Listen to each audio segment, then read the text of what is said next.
Honor, opposing counsel, members of the jury. The defendant gave Cameron Poole everything he needed. On August 30th, 2012, Officer Winnie Thomas, a security guard at Proctor World Amusement Park, was chasing the defendant's friend, Cameron Poole. Just moments earlier, the defendant's friend held a knife to Haley Floyd's face. The defendant's friend said, "Give me the money or I will carve up your face." Officer Thomas chased the defendant's friend to the Tunnel of Terror, the ride the defendant was operating. And as Officer Thomas followed the defendant's friend into the Tunnel of Terror, the defendant pulled a blue lever. She shut off the ride's lights, but kept the ride moving. The defendant's friend escaped through the ride's emergency exit, but Officer Thomas wasn't so lucky. Officer Thomas was struck by one of the ride's cars.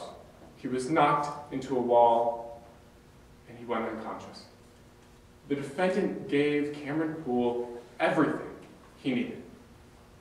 As the state, we hold the burden of proof in today's case, and that means that we must prove to you beyond a reasonable doubt that the defendant is guilty of theft by deception and robbery in the first degree against Haley Floyd, Proctor World's accountant, and Winston Thomas, Proctor World's security guard.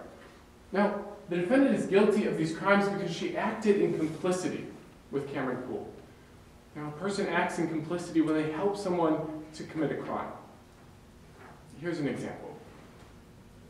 There are two people who are planning to rob a bank.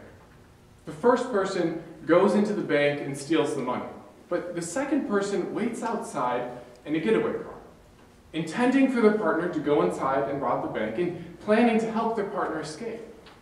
The person that's driving the getaway car is acting in complicity, and they are guilty of robbing the bank. Now today, you're not going to hear that the defendant held a knife to Haley Floyd's face. You're not going to hear that the defendant got away with the stolen money. But that doesn't mean that she isn't guilty of these crimes. Today, the state will call three witnesses. You'll hear from Haley Floyd, Rory Shelton, Proctor World's mascot, and Detective Frank Kimball. Together, they will tell you that the defendant gave Cameron Poole everything he needed. She gave him the wristbands, she gave him the knife, and she gave him an escape. Ms. Floyd will come up here first. She'll tell you today about the scheme that the defendant and Cameron Poole set up to rob Proctor World of thousands of dollars. She'll tell you that Cameron Poole started working at Proctor World in the summer of 2012. She'll tell you that that same summer, she noticed that there were more customers in the park wearing World Tour wristbands than her sales records accounted for. She got suspicious.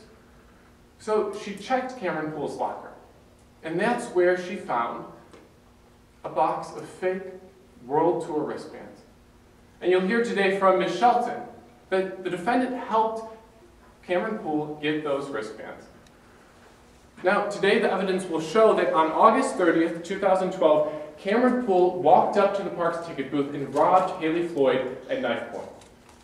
Ms. Shelton will tell you today that on the morning of August 30th, the defendant gave Cameron Poole a knife. She'll tell you that just before 8 p.m. on August 30th, she saw Cameron Poole running from the park's ticket booth holding that same knife. And finally, you'll hear from Detective Frank Kimball. Detective Kimball was at Proctor World on August 30th when the robbery occurred.